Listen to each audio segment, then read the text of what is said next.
Hello friends, कैसे हैं आप लोग। आई होप कि बहुत अच्छे होंगे दोस्तों आज मैं आप लोगों के लिए एक स्टोरी लेकर आया हूँ। बहुत ही शानदार स्टोरी है और आप लोगों को काफ़ी अच्छी लगेगी ये स्टोरी।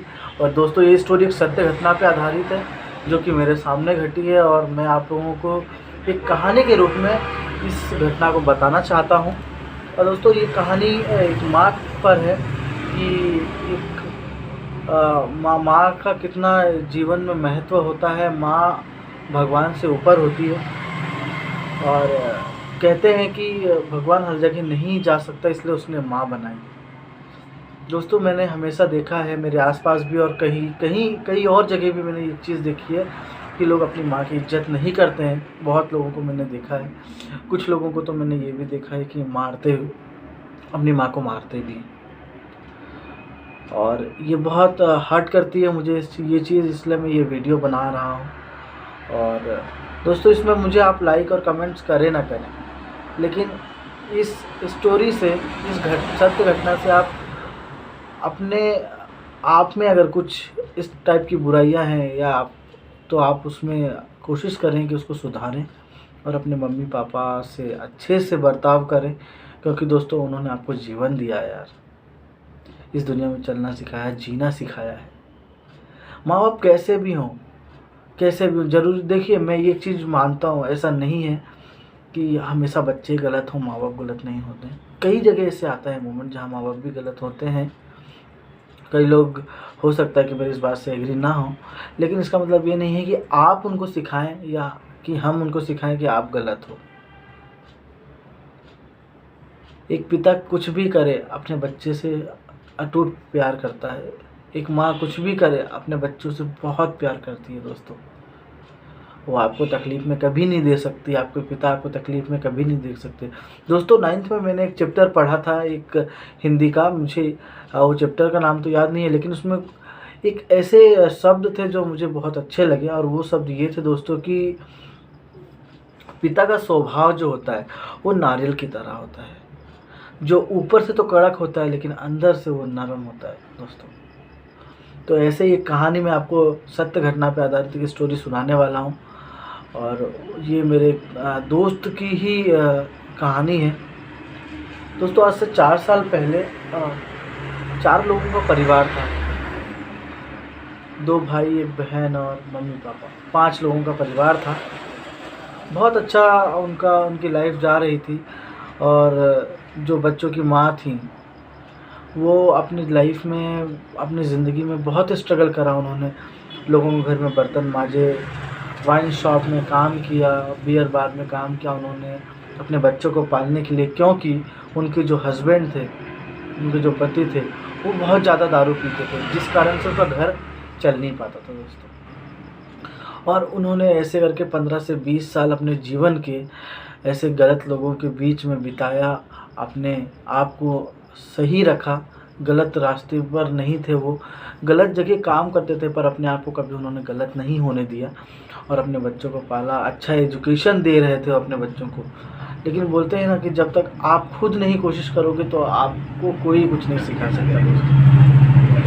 उनकी लड़की ने तो 12th तक पढ़ाई करी, बच्चा 12th तक पढ़ाई किया और कुछ गलत कामों में चला गया, नशा करने लगा, जिस कारण से उसकी लाइफ स्पॉइल होने लगी धीरे धीरे करके। और उनके घर में फिर से अच्छे दिन आ गए थे, सब लोग अच्छे से रहने लग गए थे।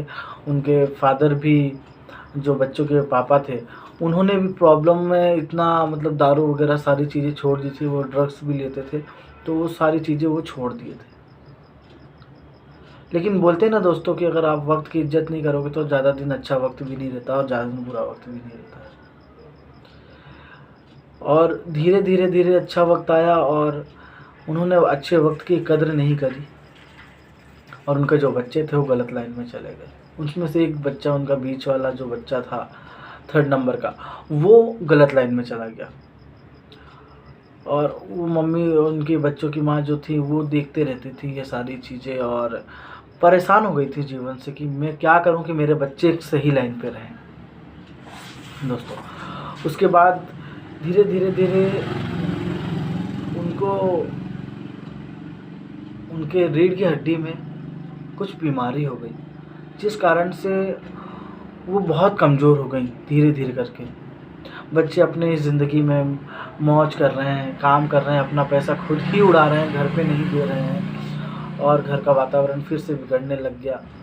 लड़ाई झगड़ा चालू हो गया, रोज़ लड़ाई होती थी और जो बच्चों की माँ थी उनकी तबीयत धीरे धीरे बहुत ज़्यादा ख़राब हो गई। उनका लास्ट स्टेज चलने लग गया। उनके रीढ़ की हड्डी में कुछ प्रॉब्लम थी, जिस कारण से बहुत दिन वो बेड पर रहीं। उनकी सेवा उनके बच्चे करते ज़रूर थे, जिसमें से लड़की ज़्यादा अपनी माँ को मानती थी, चाहती थी। तो बच्ची हमेशा अपनी माँ के सर के पास में बैठकर उसकी सेवा करती थी और बच्चे सभी उनका ध्यान रखने लग गए थे।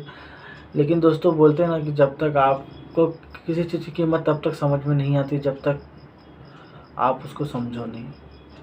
धीरे धीरे उनकी मम्मी की तबीयत और ख़राब होती गई। उनके घर में लड़ाई झगड़ा होता गया। वो बेड पर लेटी सब देखती थी कि मेरे बच्चे, मेरे हस्बैंड सब लड़ रहे हैं, एक दूसरे से मारा कूटी कर रहे हैं, लड़ रहे हैं, भिड़ रहे हैं। इन सारी चीज़ों को देखते हुए उनको इस चीज़ का सदमा भी लगता था कि मेरा परिवार फिर से, पहले एक बार बिखरा, मैंने संभाला, लेकिन आज फिर से बिखर गया मेरा परिवार। उसके बाद दोस्तों धीरे धीरे उनको हॉस्पिटल में एडमिट कराया गया। कुछ टाइम हॉस्पिटल्स की दवाइयाँ चली और उनकी सेहत थोड़ी सुधरी, लेकिन अनफॉर्चुनेटली वो जीवन को अलविदा कह दिया उन्होंने। एक समय आया जब उनकी सांसें रुक गई और उनकी ज़िंदगी वहीं पे थम गई दोस्तों। और उनके जो बच्चे थे वो खूब रो रहे हैं, उनके हस्बैंड खूब रो रहे हैं, उनके तीनों बच्चे खूब रो रहे हैं, सभी बहुत तकलीफ़ में थे। मैं उस टाइम पे वहीं पे था, बहुत तकलीफ़ में थे, बहुत हर्ट हुए वो। उनके एक बच्चे की आवाज़ चली गई सदमे के कारण कि मेरी मम्मी आज इस दुनिया में नहीं रही। धीरे धीरे वो बच्चा उनका ठीक हुआ, उसकी आवाज़ ठीक हो गई काफ़ी कुछ दिन बाद, 2-5 दिन के बाद। और मम्मी के जाने के बाद उनका पूरा परिवार बिखर गया दोस्तों। उनके पिता ने उनका साथ छोड़ दिया, उनके पिता अलग रहने लग गए।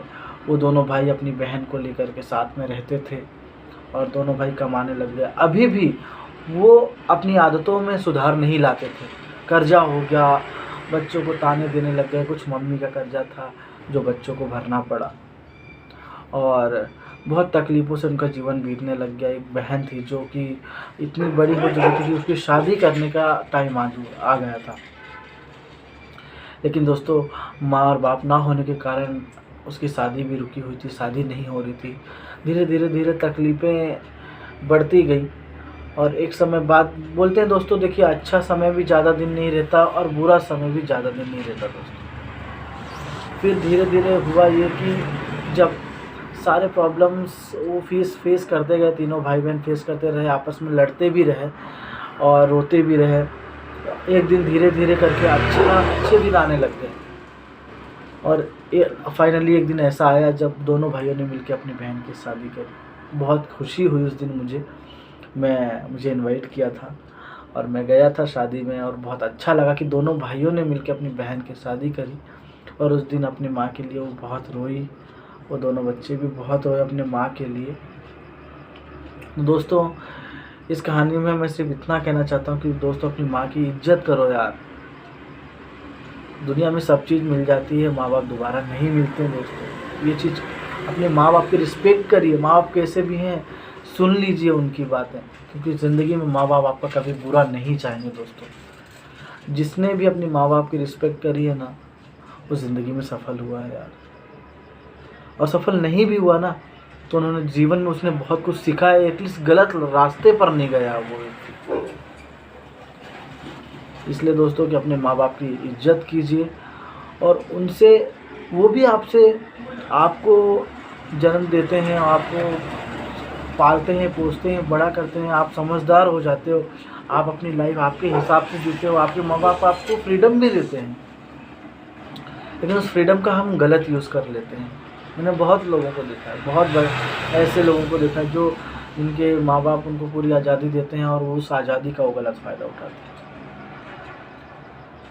पढ़ाई छोड़ देना और गलत रास्ते पर चले जाना, गलत दोस्ती, गलत संगति में आ जाना। लेकिन माँ बाप अगर आपको इतना बड़ा किए हैं, आप अपने पाँव पे खड़े हो गए हो, तो आज आपका टाइम है कि आप अपने माँ बाप को उसी तरह पालो जैसा उन्होंने आपको बचपन में पाला है। तब भी आप माँ बाप का कर्ज तो नहीं चुका सकते हम लोग, इतना करने के बाद भी माँ बाप का कर्ज हम कभी नहीं चुका सकते दोस्तों। बस ये समझिए कि अगर वो जब उनके हाथ पाँव काम ना करें तो उस टाइम पे आप उनको अपने, जैसे आपको बच्चे की तरह पाला, तो आप अपने माँ बाप को बच्चे की तरह ही आपको अपने माँ बाप को पालना है दोस्तों। माँ बाप बहुत अनमोल है, और मैं सबसे फिर से यही बोलूँगा कि अपने माँ बाप की रिस्पेक्ट करिए, इज्जत करिए, यही बहुत है सभी के लिए। Thank you so much for watching and for listening me. और मैं ये नहीं कहूँगा दोस्तों इस वीडियो के लिए मुझे लाइक एंड सब्सक्राइब दीजिए, आप दें तो ये आप मेरी मुझे खुशी होगी, और ये आपके ऊपर डिपेंड करता है। बट इस चीज़ को ध्यान में रखिए कि अपने माँ बाप की इज्जत करिए। थैंक यू सो मच दोस्तों।